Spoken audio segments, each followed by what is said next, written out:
I want you to get together.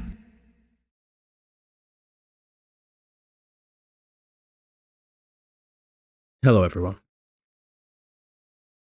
I just want to check in with you guys, see how you're doing, and let you know where I am and what I'm doing with the channel.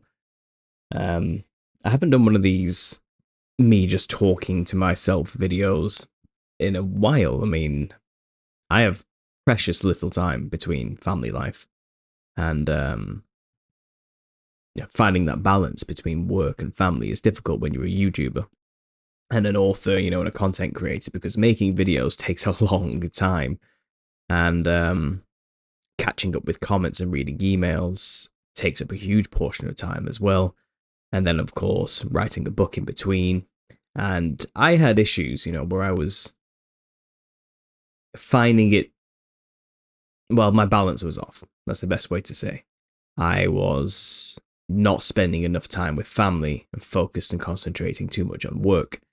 So I've come to this routine now where I only do live shows on a Wednesday and Sunday, and I'm strictly trying to stick to it. So if any guests want to come on or want to invite me onto a podcast, or I ask people to come on my show, it's going to be a Wednesday or a Sunday only, and only after 9 p.m. in the evening. And that gives me the chance to be there all day with my wife and son, and obviously help my pregnant wife, and everything else, and obviously spend quality time with the family and to watch them grow. And that's not something I want to miss. When I was working full time as a manager in a supermarket, for over 45 hours a week, I missed a lot, and I am now blessed to be in a situation where that's just not the case anymore. I can be here, I can be home, but obviously you have these worries of I need to still provide for my family. And I'm lucky enough and blessed enough that I do now provide more than what I used to provide for my family with that job that took up more time. And it came with a lot of hard work. It obviously has come with a solid year of constant graft to build something that's sustainable and that can support my family, which is this channel and the book and all the work that comes with that. So now I've found that balance, the in-between time of the live shows is where I find time to maybe have a quick conversation and say these things and have these types of videos. And it's hard to know what to talk about because right now I'm so focused on this Millennial Kingdom topic with the guests, and it leaves little room to start thinking about all the trivial things that I used to talk about on the channel, about the exposing the signs and the symbols everywhere and decoding the events, And although there's still a place for that, don't get me wrong, I've just found on my channel it's not something I have had the drive to want to focus on anymore because of the revelation of this little season situation. It all just seems so silly now, doesn't it? To focus on such things so much. Um, and although there obviously are things happening which do seem suspect, you can kind of just see that it's all for show as well. You can see the theatre behind it all. And it's kind of, I don't want to watch a show. I don't watch TV. Why should I follow the big TV program that everyone's watching, which is, world history, we'll call it.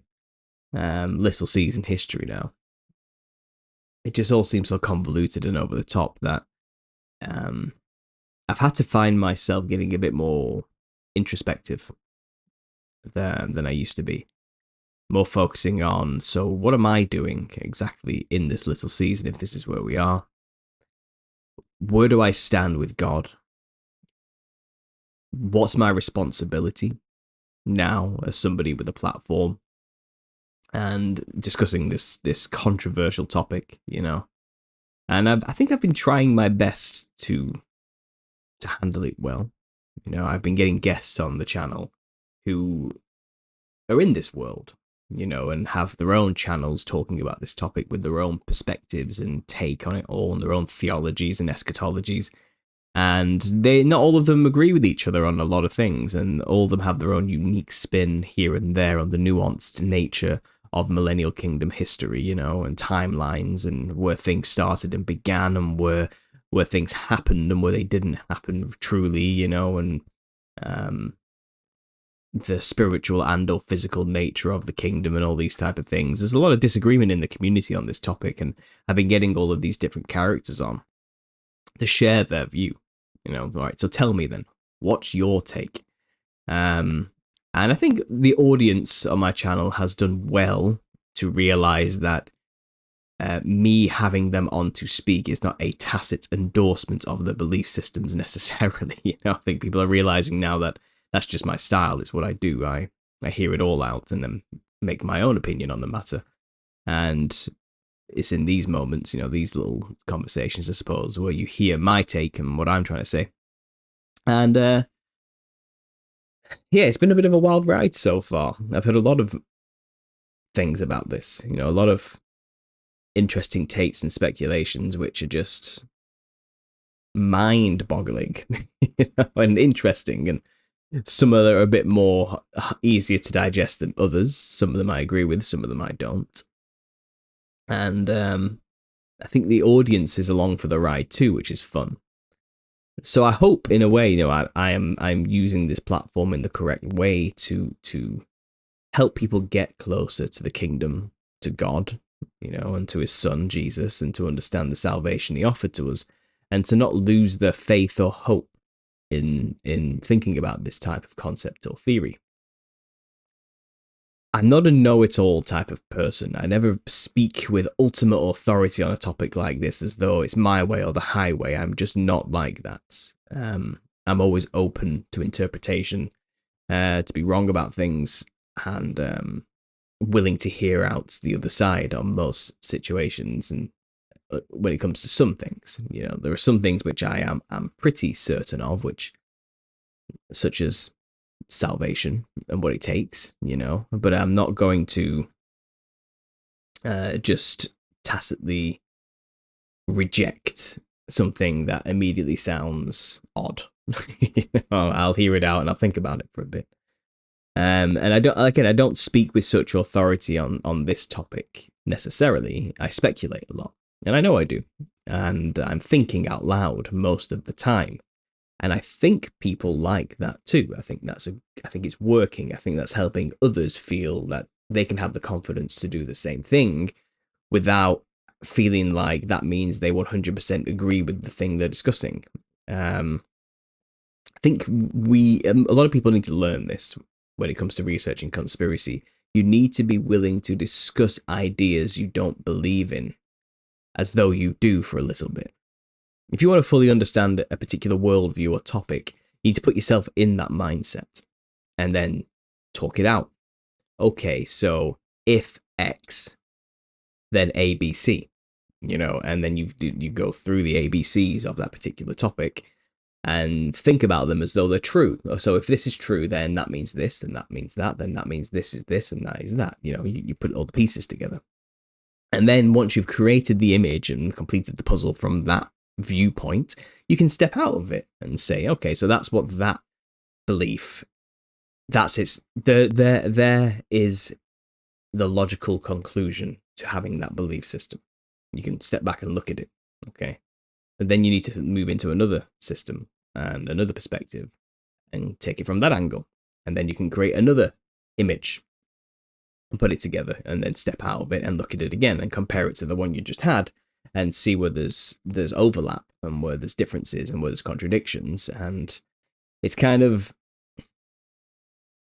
there's a lot of people out there who will want to say things like, you know, how do I phrase this?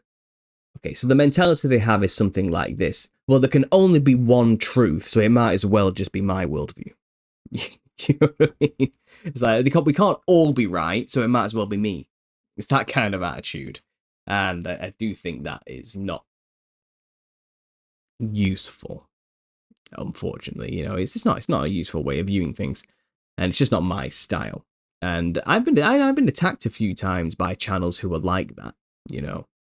It's kind of like, this person's just a weak deceiver who's not willing to stand behind something. They have that type of attitude towards me, you know. And, because they are so fervent and adamant about their beliefs, they gather a following that's kind of cultish as a result, because they are giving into that charismatic confidence that person's exuding about their worldview and beliefs. And it's kind of, I don't think it's a good look overall for the community. And it's kind of something I've been pointing out since being on YouTube, that, if you want people to believe something, you have to represent it well, because you are the first point of reference for that thing. People don't buy ideas or the truth just because it's true. They don't buy a product just because the product's really good. They buy it because it was sold to them by a person. They're buying the person, not the product. And it's sad, but that's just the way people are. So you have to consider the truth as, people aren't going to just want to accept it just because by virtue of its truth, because it's true. People need to be sold on it. They need to watch somebody tell it to them, and they're going to make a choice. They're going to say, okay, well, this person telling me this thing, he seems to have his shit together. He seems well pronounced. He seems normal and calm and cool. Okay. So knowing that information, if he's or she is still normal and coherent and believes this, then maybe there's something to it. That's how people think. That's how it's not about the information. It's not like, oh, well, they made some really good points there, I guess I better believe it. It's not like that, And I wish it was, but it's just not. They're looking at the person, looking at the character telling them the truth, and they're making a value judgment based on the person who's saying the things. And if the person saying the things looks like a crazy person who's rambling on, screeching, screaming, denigrating others, saying, you must believe this, you're an idiot if you don't, and having that kind of abrasive attitude, well, the individual who's never heard the information before is going to look at the person and go, I don't want to know or believe what this person believes, because I don't want to end up looking like them. And this is just one of those truths I discovered years ago. It's one of the first things I said when I started the channel. It's my first video, which I don't think it is even there anymore, was like introduction to understanding conspiracy, my mission statement. I was basically saying, it's the right information in the wrong hands. These people have the truth in the conspiracy world, but they look nuts, and no one's taking them seriously because of it. Like, no one's listening to the information because the people handling it are idiots and look like idiots and act like idiots and are too overdramatic and sensationalized, too jabbering and too stereotypical, literally tinfoil hat wearing stereotypes. It's kind of, no one's going to buy this just if these people are telling them. Like, no one's going to buy it. Like, it's not going to happen. And again, I'm not attacking any individuals here now. I'm just telling you the truth as I've discovered, and I'm hopefully helping the community better themselves in their presentation and the way they are and the way they present themselves. I'm hoping it can lead to a stronger, more relatable community for those who haven't heard the truth yet, who still need to wake up, for lack of a better phrase. And it's a team effort. If you know the truth, you need to be an ambassador for that truth now. You need to represent. You're a part of our community. You better not make us look stupid. Because people's eternity is in the balance here. People's souls are quite literally in the balance with this stuff. And if you're not handling this sensitive subject and topics with the delicate care it requires, you're going to break it, and people aren't going to buy it. That's the issue, and I guess this is weighing heavily on me because we're now dealing with this really, really, really big topic, that Christ may have already reigned for 1,000 years, whether that's spiritual or physical, we're figuring it out, and I feel like if we can do it right this time with this topic, and lay a solid foundation for people to grasp it quicker before the controlled opposition gets involved and starts hijacking the subject matter, creating their own kind of cultures and groups and channels talking about these things, which and then they inevitably start acting crazy and looking stupid and throwing in wild stuff in there, and ruining it, tainting it. Um, and then whenever somebody mentions this topic, they'll be the groups that are always pointed to as an example of people who believe this type of stuff. This has happened with every topic that's come around in the conspiracy world. People discover it, people start discussing it, it's organic, we're getting somewhere, and then it's hijacked by some kind of wild group of people who then end up controlling the subject matter, and it ends up looking like something absolutely stupid and ridiculous. I've seen it over and over again. And it's going to happen with this one. It's going to happen. Okay. And again, there was the original OG people who discussed this topic, Exploring Tartaria, Conspiracy R Us, and many others, but it was like a solid group. It was quiet for a few years. I kind of talked about it again, and some other people have started talking about it again, and it's kind of had a bit of a revival, but it's still in its infancy. It's not really something that people have been discussing much of. And now it's going everywhere. It's spreading like wildfire now. So it's only a matter of time before there are going to be bigger channels taking over and bigger groups with more influence to steer that narrative and get people away from it, or at least give them the truth, but mix in a bit of falsity with it to confuse people. So what I'm hoping to do with my channel is give people all the worldviews and options first. Give them, okay, this is what everyone thinks so far.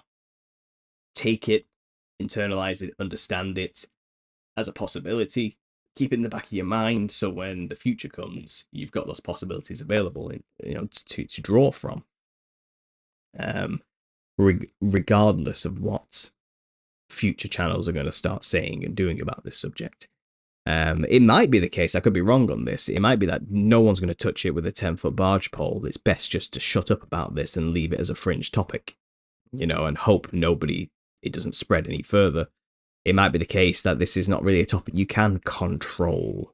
Either Christ reigned for 1,000 years already, or he didn't, It might be a case it's more of a, let's just attack the subject matter as stupid straight away.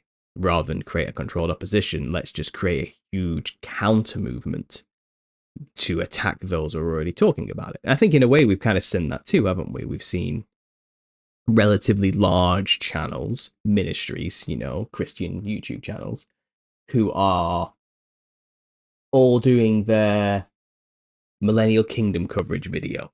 It's like, Millennial Kingdom's already happened, ? And then they do an hour and a half presentation of how that's just stupid and ridiculous, and how futurism is the only way, and how tribulation is upon us and the mark of the beast is just around the corner. They're all kind of doing their own thing, and then they never touch it ever again. Then they move on, and it's like, well, I'm done with that. We don't have to talk about that nonsense anymore, do we? Let's get back to looking at the Nephilim, Let's get back at looking at who the Antichrist could be. It's that kind of thing. But this is not one of those topics that is going to disappear. I think it's going to keep growing. It's going to become stronger and stronger and stronger and stronger. More evidences are going to come to light. It's going to become more evident. We'll never have 100% evidence for this. We're never going to be able to prove it indefinitely because we're just missing too much information. But it is becoming more and more evident that it seems like a likely possibility that this did happen, and if people can get more into the little season mindset, it changes the way you interpret world events, and I think it removes a lot of fear as well. And that's what fundamentally is what's used to control people, isn't it? Fear. If you get people in a state of fear, they're not thinking straight, they'll be more reactionary rather than cool, calm, and collect when it comes to events. And they'll make mistakes, and they'll follow the status quo, and they'll be easily malleable to the agendas at play, So if you can take that fear away from people and make them realize we're already in the little season of Satan, that's your answer for why everything's so messed up. Christ has already come. He's not a liar. He fulfilled his promise. And now we're being manipulated to make war with the camp of saints. If you soon as you realize that, it's kind of, oh, so that's where we are. That's who we are. That's when we are. And when people have that basic contextual understanding of themselves, the basics, the who, when, why, what, and where, and how, people tend to have a bit more of a relaxed attitude and a calmer demeanor because they're no longer, the big questions get answered. The big philosophical ideas in the head have kind of been settled, so they don't feel too much like they're just in the air, swishing around everywhere. And, whim to the circumstances around them. They finally have a solid foundation. They're on solid ground again, And from there, they can gain some perspective. And the perspective you start to gain is that this really is all about Jesus. This is about him fulfilling his promise.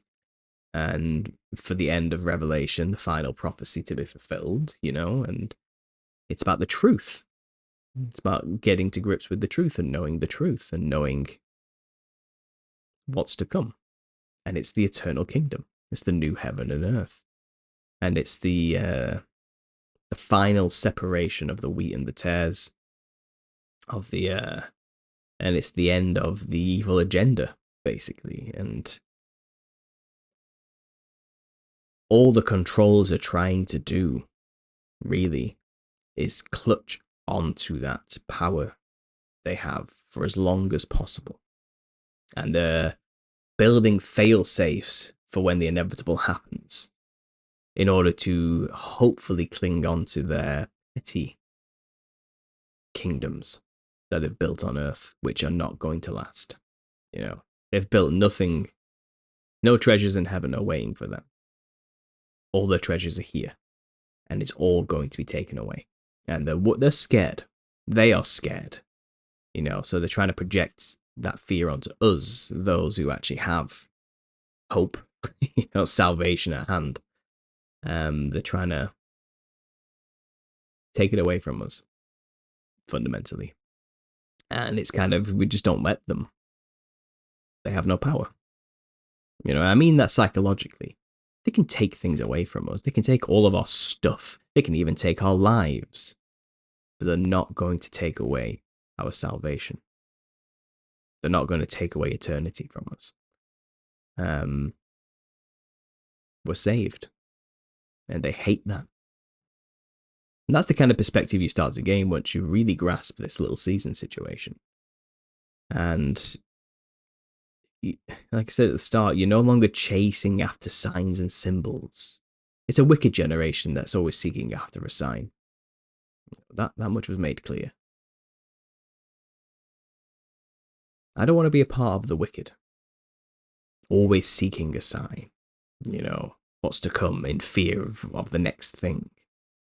Now, I'll keep my wits about me. I'll be as wise as a serpent and as harmless as a dove. I'm not going to take any odd-looking things that seem like some kind of mark of the beast. I'm not putting anything into my forehead or my arms. I'm not inserting anything into my body that's foreign.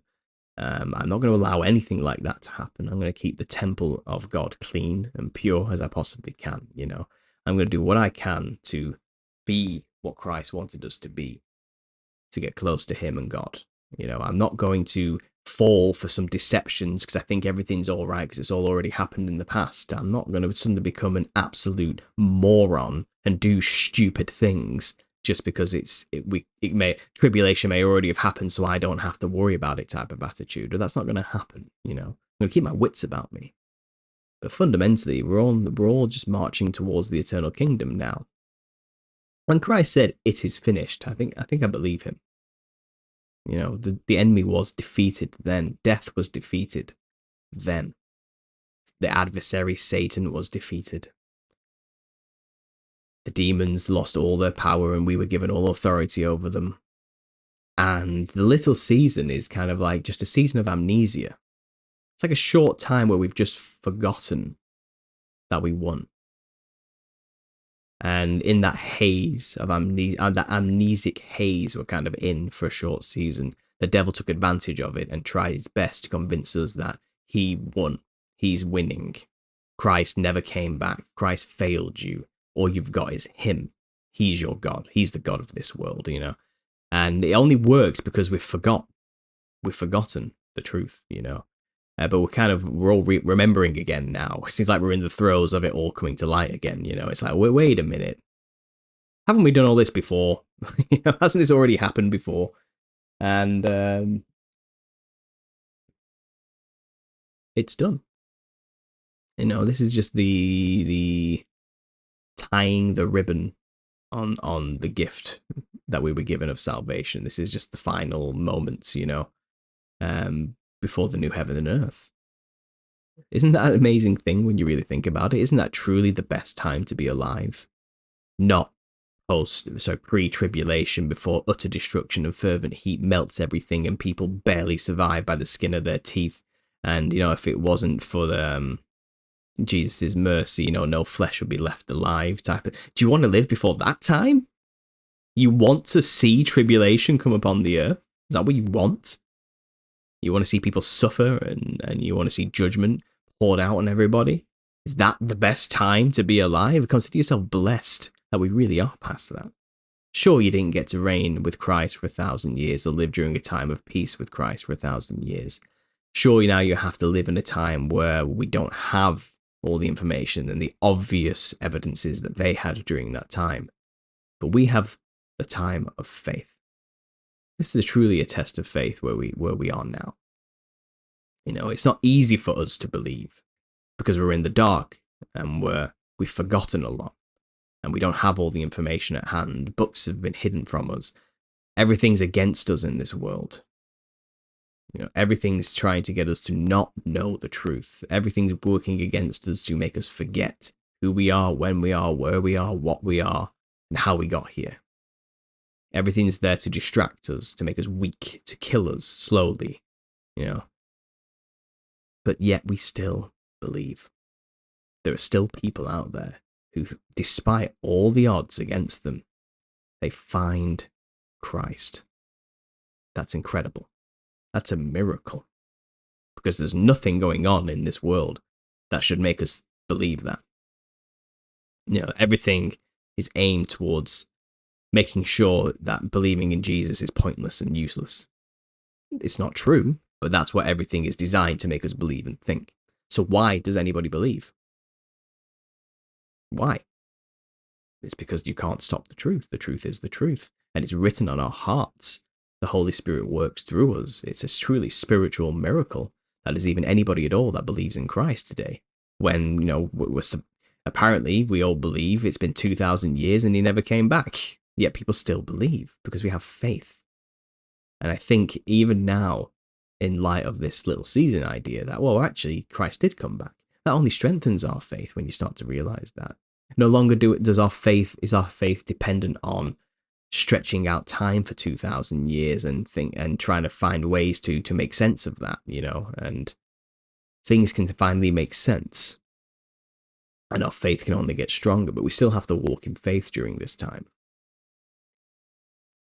And I think that only makes us spiritually stronger, that we did have to go through a trial by faith. We have to live during a time that truly tests our faith. And maybe we'll come out at the end of this stronger than the original saints, who lived with Christ, saw Christ perform his miracles. It was much easier for them to believe. They didn't need all the signs, and have to interpret anything. They saw Christ walk and heal the sick and raise the dead. They resurrected and were given light bodies. It's easy for them to believe. It was easy for the disciples to believe because they witnessed these things firsthand. But what about us? We don't. We literally have to go by faith alone. Can you imagine the rewards for that? Truly, people live through tribulation. As soon as tribulation really began, I'm pretty sure they very quickly believed. And had their chance at salvation too. But we don't have those things. We have convoluted, orchestrated events to make us continuously locked into a belief that tribulation is about to happen. But even then, we're in the dark. I've been thinking about faith a lot, if you can't tell, and what it takes in this little season to have faith. And as bad as the world is, as much as everything is decaying around us, there's still good. There's still good. It's not all bad. In spite of all the terrible things that are happening around us, people still find the capacity to be kind to one another, to love one another, to help one another, to raise each other up. In spite of the horrors around us, people still have faith that everything's going to be okay. And that's incredible. It's a testimony to the law that's written on our hearts that people know, whether they accept it or express it or not. We all know deep down that God loves us and everything is going to be okay. You know, fundamentally. Apathy does seem to be taking over quite a lot, and don't get me wrong, there are a lot of people out there who are upset because not enough people are rising up and fighting back as much as they should be. And I think there's a place for that. I do. And small victories are a great thing for us in this little season because it gives us more hope, more faith, more power to prolong a little season for as long as it lasts, because at the end of the day, they're trying to make an army, and until that army's created, that can then surround the camp of saints, whatever that means, we're still going to be in this little season, it seems. You know, and I don't have a date or an ending exactly. I know that they may have their agendas, but they're always pushing their dates forward because they're always failing. I think there's room for small victories for us to push back and fight back. But if your end goal is, I want to save society as it is, or save the world, shall we say, society as it is being a metaphor for the world, then you're doomed to failure. It's a fruitless effort. You're not going to save the world or people in the state that they currently are. It's a broken system that is constantly getting worse. All you can save are people's souls. And even then, you aren't saving them. It's Christ's sacrifice that saves them. But you can lead people to the salvation through Christ. That's all you can really, anyone can do. And then try and live your life in that time you have in between doing those things to the best of your ability in the little season with faith. And I think having that faith helps you get through all the pain and suffering, And also the faith itself, I feel like it's stronger once you realize that Christ didn't fail. He wasn't a liar, and he fulfilled his promise.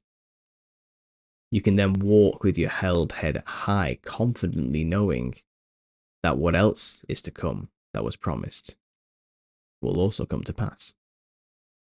And I don't know what it means to have fire rain down from heaven. I've had many interpretations given to me. If it's a literal destruction of the earth, or if it's a metaphorical concept of the holy refining fire coming down and waking people up and saving people, and who knows what that is going to be. But it's nothing to fear. It's certainly nothing to fear, especially if you're covered. And if you've accepted Christ into your life, you certainly have nothing to fear then. Death has lost its bite, and the fear of death is a huge driving factor for a lot of people. I get it, and I guess that's kind of the real blessed hope that we Christians have. It's not I get to be raptured, even though that's probably a load of nonsense anyway. Or I get to reign with Christ for 1,000 years as a king or a saint or, a resurrected saint. That should never have been your blessed hope, and it's not the blessed hope. It's the knowing that death has been defeated. We're all going to die the first death. There's nothing no man can avoid dying physically. But that isn't the end of you. There's a resurrection. You'll be given new life in the spirit, eternally, and possibly even in a new body. quite literal body as well, and a new heaven and earth in a physical sense, but you won't be solely just physical. I can veer off into all sorts of tangents going on to this one, but you know what I mean. You'll be resurrected as he was. Death is conquered. Death is not the end anymore, you know. And that's wonderful. That's something to have faith in. That's something to believe and understand and to know, and to help you walk confidently through life. And I know a lot of people lack this, and it's a struggle for them to grasp and understand. And there are a lot of people out there who want to take that from you and tell you you're just a naive, stupid fool, a pathetic Christian who doesn't understand reality, and you just believe that because you're scared of dying. And it's kind of, well, I haven't had many near-death experiences myself, but I did have a moment. Maybe some of you can relate out there. I discovered I had a genetic condition, which means my body holds on to iron and can't process it correctly. It's inherited from both my parents, who also have the gene, and it was activated in me because of these two parents' genes coming together. And it's kind of, it's just the way it is. That's my lot in life. But a consequence of having high iron for prolonged periods of time is severe critical organ damage. And my levels were over 1,000 in ferritin. They were at 1,400, and they'd been there for a long time before I caught this, because I was having severe illness and issues.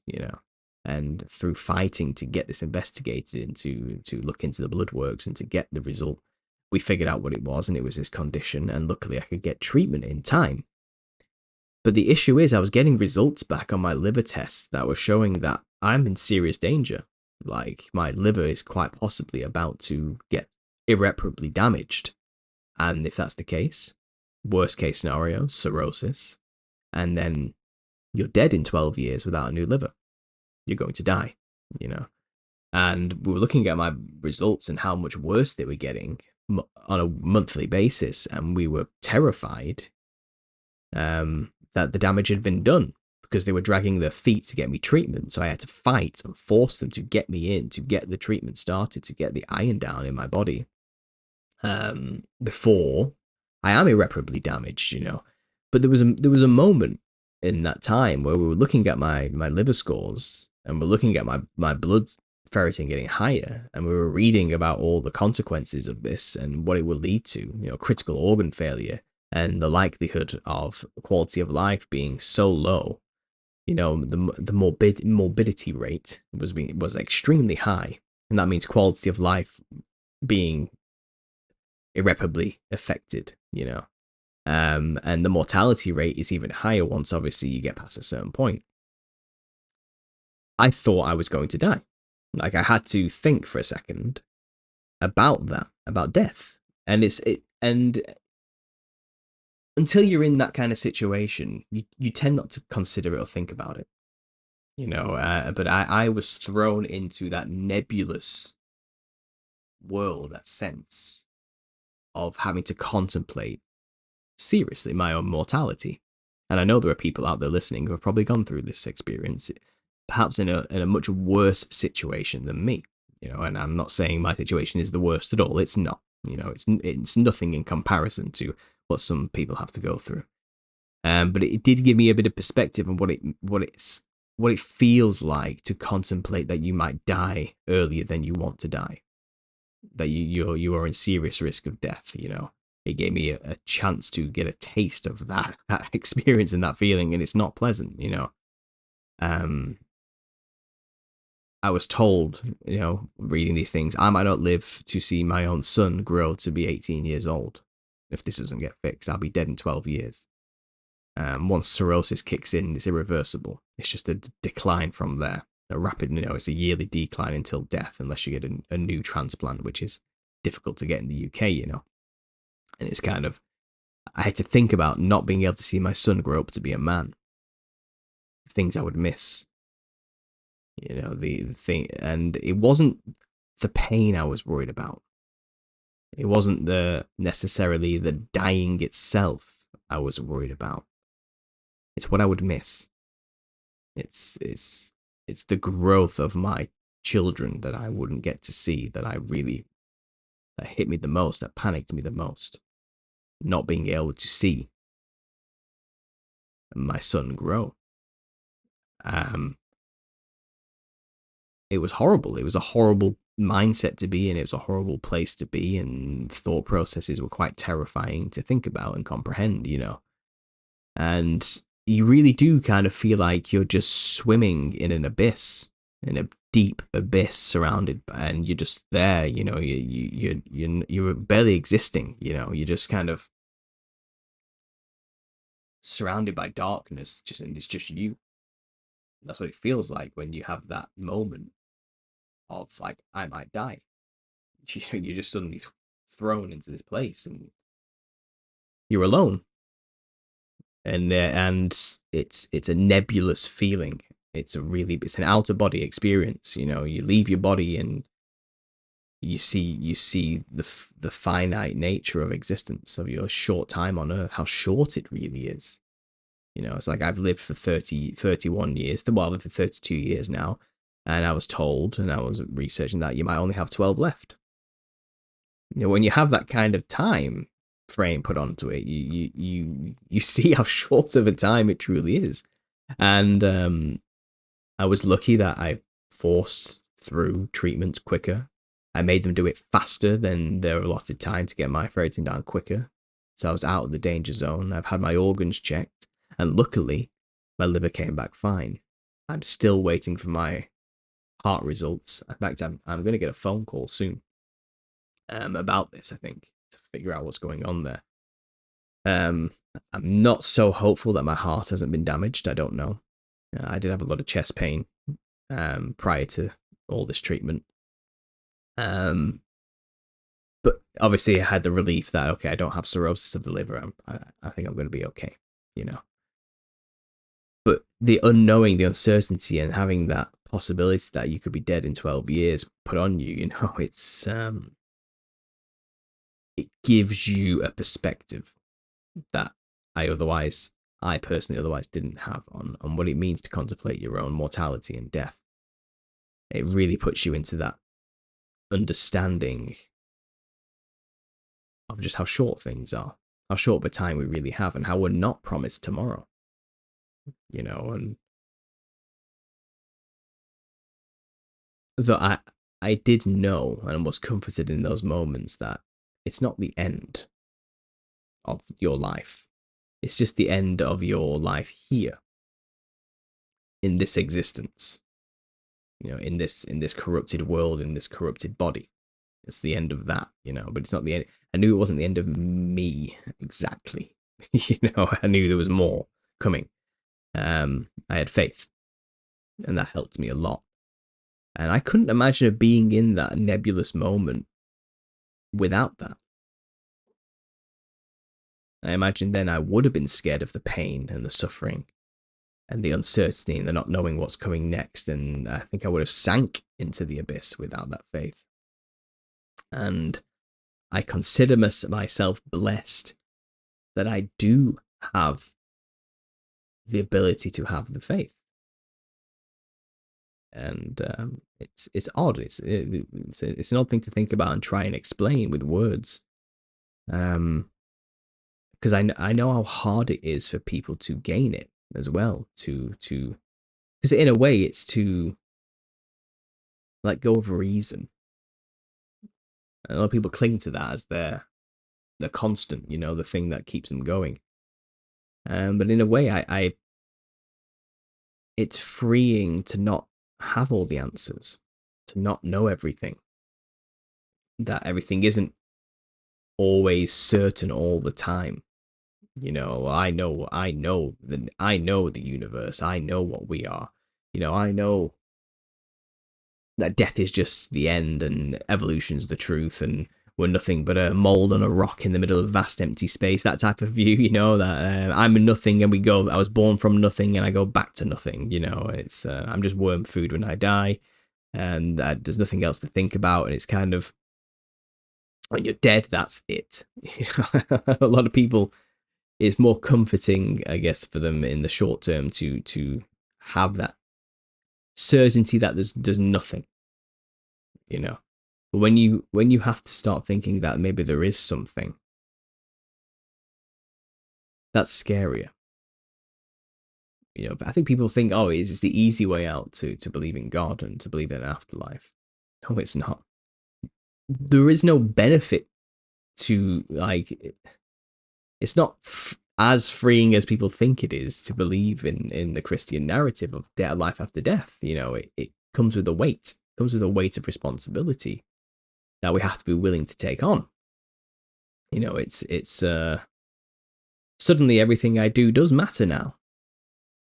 Like everything, every action has to be accounted for. I mean, think about that. You know, it's no trifling thing. It's a serious matter. It's something we have to take seriously. And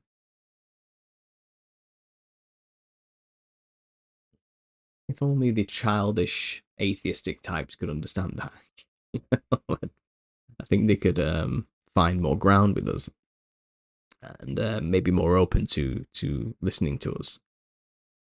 Because meaning is what people are after fundamentally as well. Like the meaningless existence is great for a short time. It's a temporary fix to a mankind's eternal problem. The struggle for meaning. What's it all about? What's the meaning of life? What was the point? You know? And a walk with God, a sincere attempt to understand existence from a creator's perspective, imbues new meaning into life every day. It gives new meaning to every new day for each individual.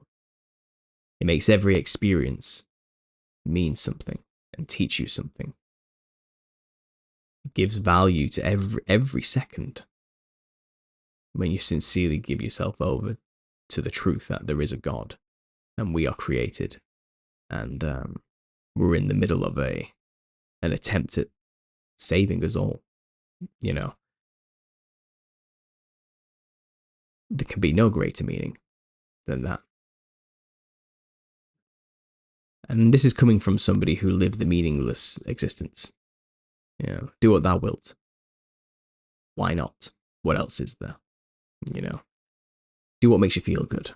Do what makes you happy.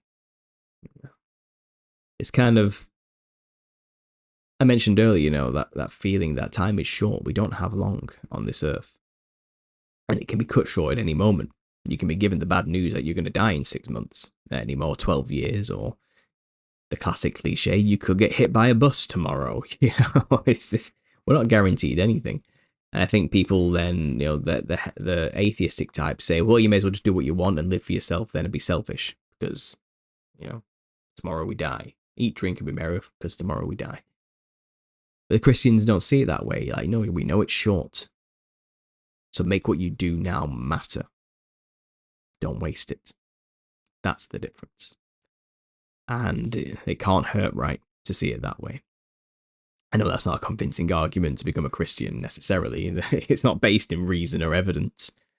It's rooted in faith. And to give yourself over to faith is to say, I don't know it all. It's to trust that there are some things I'll find out when it's over. And that's okay. And it's that ability to let go of our pride and our ego to say that I have it all figured out. You know. And I hope that reflects in the work I'm doing, especially when it comes to this millennial kingdom stuff. I hope that attitude is reflected in everything I do, because I'm trying to win souls for Christ here. I'm trying to get people to see the truth. You know, we can talk about all these topics to the end of the earth. We can talk about Tartaria, millennial reign, the Nephilim clowns, you know, the symbolism in movies and you know, chemtrails. I mean, the list is quite literally endless. I have an endless list actually of topics we could talk about, you know, on my channel, which I've gathered on a spreadsheet, which I gathered over years. But this is the thing: we could talk about all those things to the ends of the earth.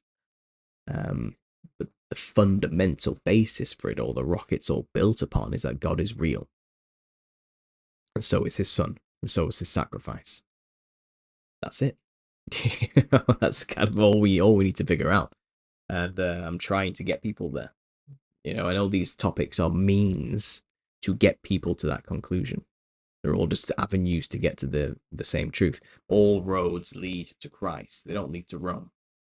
They might lead to Babylon and Rome when you look at the evil, the devil's work and the evil he's been doing, and you realize it all goes back to him. But when you look at the truth always leads back to Christ. And it was in my early research days, it's not something I wanted to accept, but it kept going back there. It just kept proving over and over again, yep, whatever happened there was real, and it's why we have a conspiracy. And I don't think there's much more I can really say about it. So I hope you've enjoyed this little stream of consciousness. For what it's worth. I don't know if it's worth anything to you guys. I think it's cathartic for a lot of people out there. I think hearing somebody speak out loud their thoughts, feelings, insecurities, doubts, ideas, confusions, it helps those out there who have the same thoughts not feel so alone. And I think that's what counts at the end of the day. To remind one another that we're not alone in this. You're not alone. There are other people out there who are thinking about these things. And though it may not be your immediate loved ones around you as you would have wished, I have faith in time. Everyone will figure it out. We'll all know in the end. In this life or the next. So I'll leave it there. Thanks for listening, guys. And as always, God bless. I want you to get together.